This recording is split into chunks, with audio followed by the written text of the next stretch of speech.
Oh, what can I say, fam? How you feeling, man? I feel good, man. I feel like nothing much has happened. That was a warm-up for me, man. So, I'm feeling very good. I have to say, I'm feeling very good. What was the hardest thing about the fight? Fighting with your shoes on, yeah? Putting the glove on was the hardest thing about it. I'm used to like just slipping it in, man. I was fighting to get my hand in the glove. But yeah, it was a good experience. I needed that to boost my own confidence and just to know that I am capable of jumping in the boxing world and, doing what I know I can do. What's it like making a debut in a whole different sport for the first time?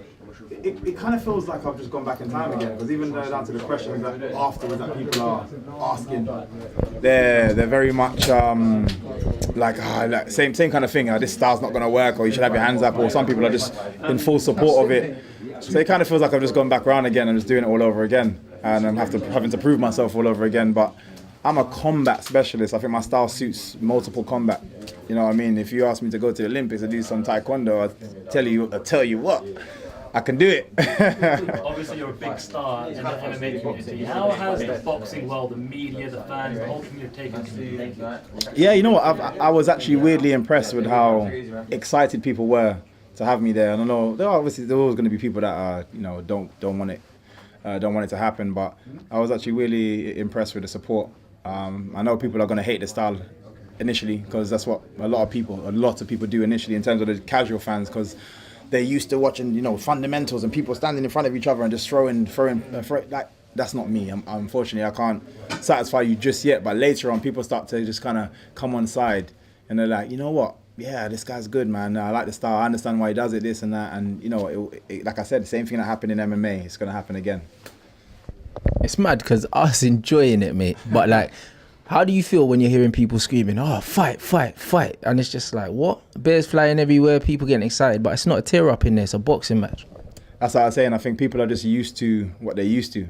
And the more I get in there, the more I change people's minds, and people just start to understand what they're seeing. I think at the minute, because it doesn't look like what I'm used to looking like, I don't care for it. But the more you see it, the more I showcase the style, to showcase myself, people are going to be from going fight to just enjoying what they're seeing. What can we expect from you in the future? In the future, just doing the same thing. Boxing fight, MMA, boxing fight, MMA, boxing fight. What belt. At this point, which one is more important to you? There is none that is any more important. I'm just happy that Bellator's giving me the opportunity to even do this, and it's everybody else that's putting labels on things. I'm just doing combat. So if I get we get an opponent for MMA, I'm gonna jump over there, punch someone in the face, kick someone in the face. Someone's gonna call me. David's like, yo, we got a guy to box. Come over here, punch him in the face, leave my legs out, just move, and that's what I'm gonna do. Are you gonna continue campaigning at light heavyweight in boxing, or? Yeah, I guess it just depends. Obviously, I'm eventually going to be in super middleweight. 100%. I want to get down to that weight. That's in terms of the weight that I fight at in MMA. That's the relevant weight. It's exactly the same. You know what I mean? So I'm gonna definitely be super middleweight at one point. But it just depends on what's going on. So if I have just finished an MMA fight and a boxing opportunity comes, I might not want to stress my body out as much. And I just do a light heavyweight fight. If not, it just depends. It just depends. Michael, how do you make of your performance from a technical point of view? It looked to me like it was somewhat controlled chaos. Was that the case, or what do you feel like you need to work on going forward as a boxer? There's loads. There is absolutely loads of stuff that I can work on. I think today was a good performance. There's always stuff. I always look back on stuff and just nitpick, and a bit of perfectionist. I should have done this. And I'll watch it back, and my coach will tell me certain things as well. He'll be like, yeah, you could have done this at that point, and you could have done this. But that's what makes me better. Even when I win, I don't just switch off. I'm still looking back at where I can, improve and progress, and then just come back and do more. But yeah, you can always learn from win, lose, whatever. Did David say anything to you after the fight? Have you spoken to David? I haven't had a chance to speak to him. I know he's doing some media stuff as well. But yeah, we will. He gave me a little high five. Yeah, that was amazing. He was quick one, if you know what I mean. But he was very, very pumped up and happy with what he saw. So it's a good thing, I guess. What's it like working with him as a promoter? To be fair, I don't. Again, it's like another just label to things. David's just David.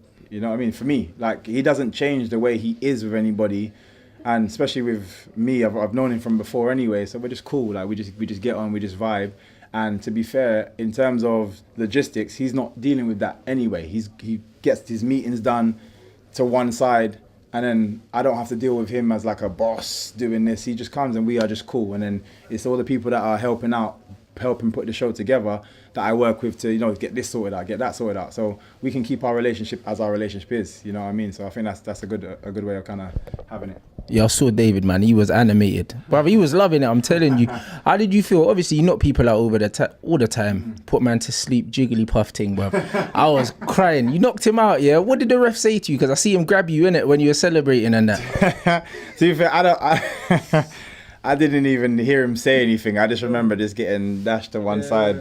But again, this is what people are not used to. To be fair, I've had it in MMA as well, because I immediately after my wins, I'm in celebration mode. I'm still styling. I'm still putting on a show. So I've had it before. I've dropped someone. I'm in celebration mode, and the referee just like pushing me to one side, like get out of the way. Obviously, he's got a job to do, and he did an amazing job today. So yeah, no complaint. To be fair, it was wild, didn't it? Because I saw you already had your gum shield out. Yeah, like you knew that the fight was over, so you must have caught man nice. Yes. Trust me. You know what it is? I think only fighters would know when you hit a shot, punch, kick, whatever it is, you've hit a good shot. And it's the ones where you hit a clean shot and the person smiles at you and you're just like, damn it, I'm in for a war today, boy. But yeah, I felt his energy just switch off. So I just knew he was gone. I spoke to Scott Coker literally 10 minutes before you walked out, and he told me that if you came out of this boxing match unscathed, that Bellator would like to book you for Newcastle December 15th. So A, are you unscathed, any injuries, and B, does that make sense for you to fight Newcastle? Yeah, no, I'm completely fine, no injuries. A lot of times adrenaline, because you're still kind of pumped up for everything, you kind of later on feel like, oh yeah, that hurts and that hurts a little bit. But to be fair, I don't feel like that's going to happen today. And I'm not going to make any decisions on the fights because I don't anyway. And I've been telling people this from so long. Down to Bellator, if they're excited for me to be in Newcastle, they're going to be speaking to the right people on my team, my coaches, and they probably have like already spoken already. And then when I get into the gym, we sit down, we talk about, okay, what's the next best move and blah, blah, blah. But I kind of leave it to them. And then I just, to be fair, I'm an employee. I do what I'm told. Like, this is where they want me. I go there, do that. They're giving me the opportunity to even do this. Massively thankful. So I should go and pay them back. Knock someone out in MMA. I've got one for you. Which one's better, MMA or boxing right now? Because you've had both. Weirdly enough, there's nothing, no one's better than the other. It feels, as I said, I was saying it before even in the build-up, it feels the same. Boxers, they seem to be, like their reach seems to be quite massive in terms of you guys, the media, like the reach is massive, but at the same time, the media in the MMA, where it gets to where it needs to get to. So it's kind of the same, but everything, the build-up and everything, the only thing that was different for me was the training regime, and the training was hard. But I'm not gonna say it was any harder than the other. I just think because I'm used to training my body this way, that now I'm trying to reprogram it. That transition is very, very difficult. And I said it before, the same when I came from kickboxing to MMA, having to learn how to wrestle was a joke. And it feels exactly the same now. You ask me to wrestle, I'm wrestling, like I'm on it. But having to now box is a joke, it's hard. So it feels very, very much the same.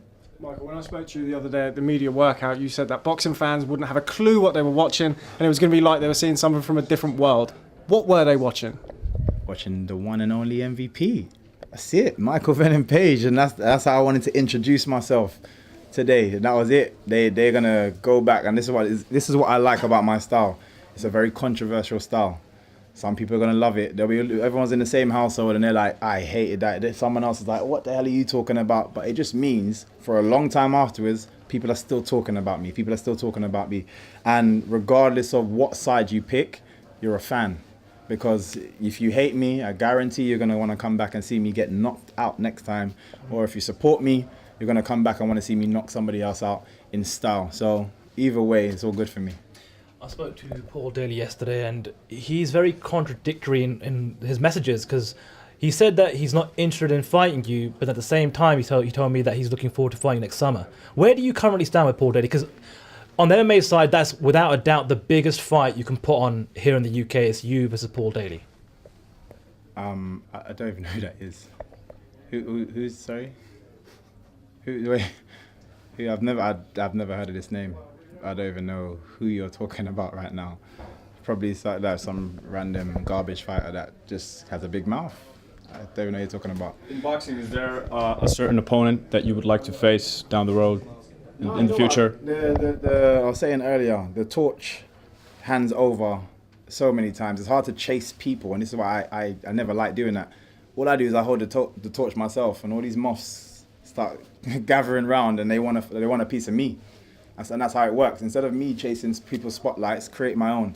And I've always done that. I've always said that, and I stand by it. Like, everyone's got a big name until they get knocked out, and all of a sudden they get knocked out again, and all of a sudden they're nobody. It's the new person, and then they want me to fight. I'm not interested. Like, as I grow, whoever's ready, whoever's there, whatever makes sense, that's who I'm coming for. How much notice do you get in between fights? Because how are you going to know how to tailor your training now? Because you're still competing in both disciplines.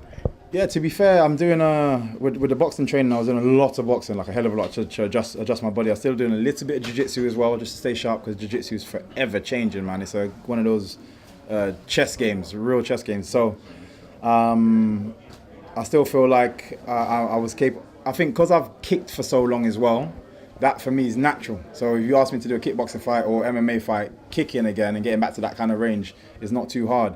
And because my style is my style in boxing or MMA, there's not that much I have to change. So as long as I have enough notice, then I'm good to go. And to be fair, the boxing training has helped me a lot in my MMA already. So that's not something I'm going to give up, because my upper body, my power already feels like it's increasing just from the amount. So I'm probably going to continue doing that, and it's going to be hard, and then add on everything else as well. Michael, final message for fans of tonight, both who were impressed and maybe not so impressed with your performance. Final message is, you guys are fans, man. You're talking about me. You're a fan either way. I know you hate me. The guys that hate me right now. The guys that love me, they love me like that, and I thank you for your support. But you know what? The next time I come around, just come down and see me get knocked out or see me knock someone out. I don't care. Whatever. Final question from me, Mike. Do you think if Mayweather McGregor happens, this doesn't happen? Or for you, do you think this is always going to be on the cards, that you were always going to go into boxing? A lot of people have asked the same, like, was it kind of McGregor that inspired that transition? No, only because I was supposed to fight on David Hayes' last one, and the only reason I didn't come about is because Bellator weren't happy at the time with it. There's a lot of things you have to put in place, a lot of politics that you have to kind of make sure is correct and tick all the boxes, cross all the T's, dot all the I's. So there's a lot that had to be done that wasn't done. Bellator weren't, they were a bit uncomfortable at the time because it was very short notice. They just needed a bit more time, and they wanted to be a bit more involved with the transition, but they was always happy for me to do it. But it's been a conversation that I've had all 4 or 5 years ago. So it was always gonna happen. I wasn't sure if it was going to be a super fight similar to the McGregor-Mayweather, or like one-off, or me taking it seriously. But I'm confident in myself, like I can box. So it's me taking it seriously, and again, still doing both. Two more questions, guys. Has it been good just to compete as well? Because it's been over almost a year since you last were able to compete, just to get that competitive energy out of your system. Seriously, no, it's exactly as you say. I'm coming from the sport karate background. Every weekend we're fighting, and I'm fighting like 3 or 4 divisions, so I could be fighting all day, and that's what I'm used to go from training all the time and not getting that release. So yeah, this is why I'm that much more excited about boxing as well, because it gives me the opportunity to perform way more times during the year. And a lot of the times, if you catch injuries, which again MMA is a lot easier to catch an injury in, a lot of the times in the recovery, I'd be able to box quicker coming back than I would be able to do MMA. So that is a good thing. So if I was, touch wood, get an injury doing MMA or training for a fight, I know if I was to recover, in my recovery, I'd be able to get a boxing fight out and then move back into and doing an MMA fight. So it just means I can be way more active, and it's good for anybody that's supporting. With that being said, when can we expect to see you again in the boxing ring? In a boxing, again, I don't know. I'm the aim this year, for me personally, is to try and get an MMA fight out and a boxing fight out. It's very short amount of time to do it in. But if I'm doing maybe a 4-rounder or a 6-rounder, I definitely can. I've got the energy to do that. Like I could have done that and then gonna have an MMA fight now. Like, I've got one for you, Mike. You mentioned that like you thought it would have been a super fight like the Mayweather McGregor. Who would your opponent, or who would you have preferred your opponent to be? it'd have been. Nah, it would have been the main guys right now. Eubanks is a big name. Groves is a big name. DeGale, I know his shoulder's out. I believe he's still injured at the moment. But DeGale, those kind of people, they're all big names. So yeah, a super fight like that would be nice. You know what I mean? Like it's one of those fights, I'd happily just train for that and then go into it. But realistically, these guys are 12-round vets, and this is where I saw the Conor McGregor Mayweather fight as just an entertainment. Like it's a circus act in a. They're both amazing athletes, but it's too soon to go from one to the other. Now I've done the transition. I'm telling you, it's 10 weeks ain't long enough. It's definitely not long enough to have done that. But it made sense financially, as everybody saw. And they're two amazing characters, so they were bound to draw that kind of attraction and that energy. But for me, I want to take it seriously. I want to leave with a belt, not just a one-off super fight. I want to come out here saying, you know what, I've been in kickboxing, won 10 times world champion.